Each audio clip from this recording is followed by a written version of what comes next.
There's a huge gap in most people's hip mobility work that they're missing, but it could be the secret key you need to finally getting your hips feeling good once and for all. When most people work on their hip mobility, they're oftentimes doing exercises like this, isolated joint movements where they're trying to get the leg or the femur bone to rotate better within the hip socket. And that's all fine and well, but that's just one aspect of hip mobility. And that one aspect of hip mobility is the femur or the thigh bone rotating on the hip socket. And that's the thing that's doing the movement right here. But the majority of actual real human movement, like the gait cycle or running or many athletic activities, involves the foot being fixated to the ground and the pelvis rotating over and on the femur like this. This is what's missing in so many people's hip mobility work. For simplification purposes and to make things easy, I like to boil down hip mobility into two different categories. Things where the femur is rotating back within the hip socket into what we would call internal rotation, and things where the femur is sliding forward in the hip socket into external rotation. Both of these are very key. External rotation generally occurs as we're standing up and moving out of our hips.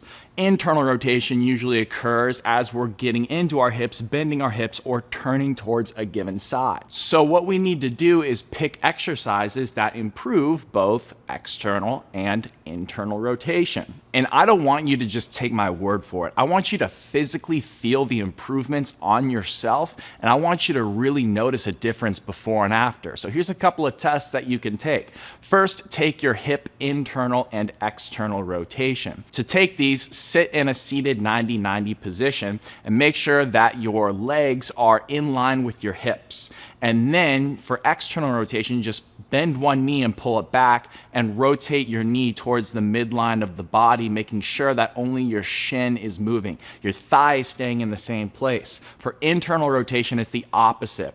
Have your shin rotate away from you, but again, nothing in the rest of your body should be moving. It should only be movement at your shin. The other two things I want you to take is a straight leg raise. An active straight leg raise, moving one leg at a time, keeping your knee mostly straight, is key, and that is actually more reflective of internal rotation. That's what occurs when you're straightening out your knee and lifting it up. So if you improve internal rotation of the hips, your straight leg raise should also improve to some extent.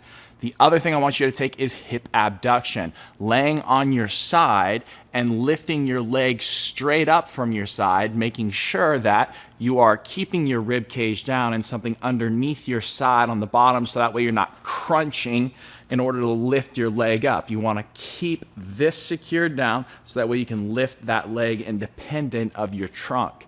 So that is an external rotation reflection. Your hip abduction like this is demonstrating the femur's ability to move into external rotation. So now you have a couple of things that you can use as test and retest measures. Okay, this first one, we're gonna work on our ability to shift into our hips and improve our internal rotation. So what we're gonna do is start holding on to something, and I really recommend that you do this so that way you feel more stable. Don't worry about the balance component. Just take that out of the equation by holding on to something very lightly.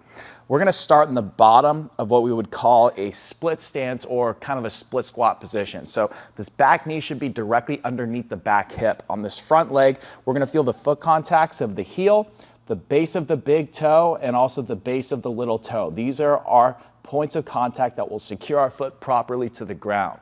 So we're gonna get nice and tall, and we're just going to exhale to feel our rib cage come down, but not so much to where we depress our sternum like this. Just bring the rib cage down a little bit, square up the hips so the zipper line is facing straight ahead. This is a nice starting position. Now we're gonna go up into the top of this position, keeping our rib cage down a little bit. Now here's the key. At the top, slightly turn your zipper away. There's two different ways you can do this. You can either slowly turn your zipper in as you go down, or what you can do is you can turn your zipper to begin with, and then you can hold that as you go down. What you're going to feel is your inner thigh muscle on this front leg work. That's good. That's what you're looking for right there. So whatever is most comfortable for you, staying heavy on this front leg right here, this back leg is just a kickstand. So if you need to, you could bend your hips over a little bit more and hinge if you feel like you're struggling to get this leg in a good position in the back side. Sometimes that looks like the leg wants to dive out like that. Sometimes it looks like you can't load this front leg. So sometimes just a little forward hinge can be effective here. One thing I really want to make clear is you never want to feel this in the front of your hip. It should only be a stretch in the back of your hip, if anything. So let's demo a couple reps right here. I'm going to slightly turn my pelvis towards that side. I can hold that, feel a little inner thigh action, and go down, and then come up, light tap of the knee.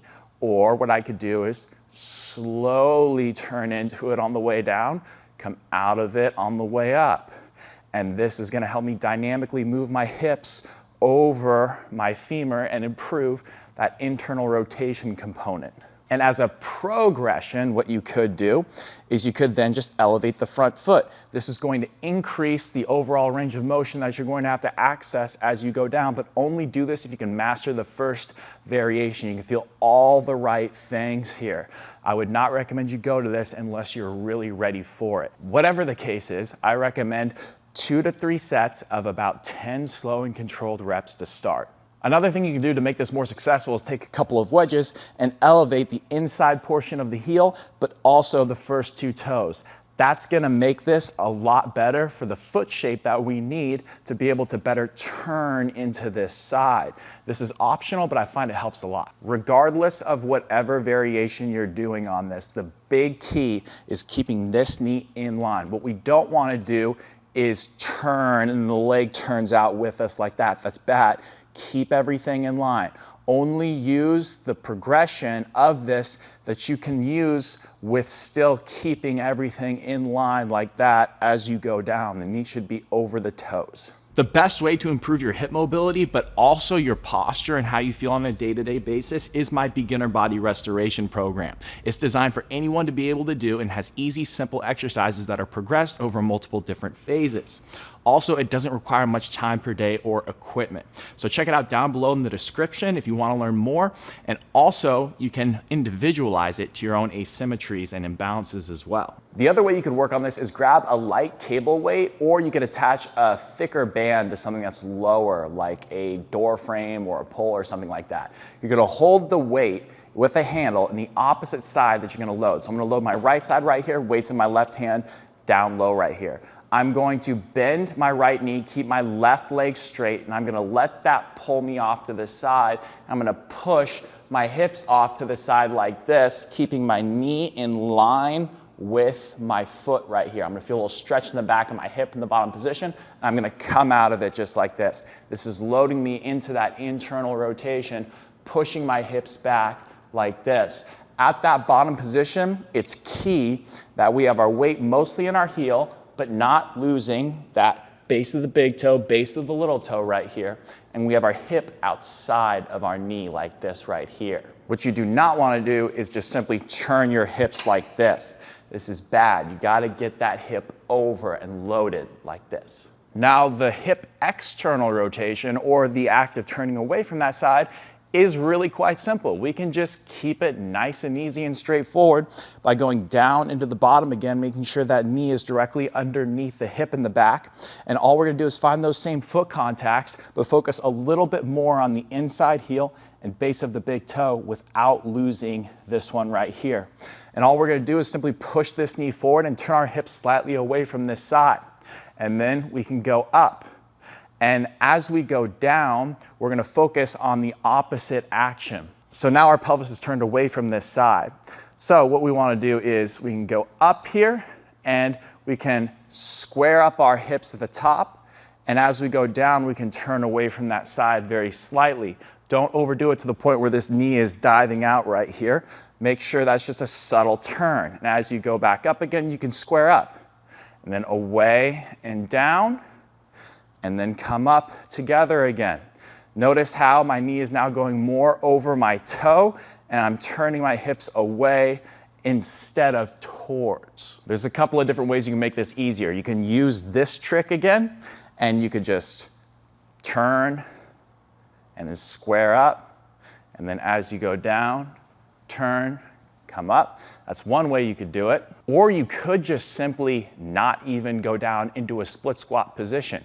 You could just square up your hips, turn this leg out a little bit, and then push your knee over your toes. You turn your hips away from that side. And you're still trying to keep your weight in your heel. Don't go so far to the point where your heel comes off of the ground. You want to keep at least half of your weight that's on this foot in that heel. You'll square up your hips here. You'll push away, and you'll do this right here. There's also something you can add to this to make it more successful. Take one of those wedges and slide it underneath your first two toes right here, just like that. That's going to allow your foot arch to get in the position that we want, where it's dropping down closer to the floor like this. You could even add the split squat component to it in this position. So you could turn away, and then you could come back up just like that. Thank you guys for watching, and I hope this opened up your eyes to a new, different type of hip mobility that can help you feel and move better. If you enjoyed the video, leave a comment down below and like it. That would do me and the channel a huge favor, and I hope to see you in the next one.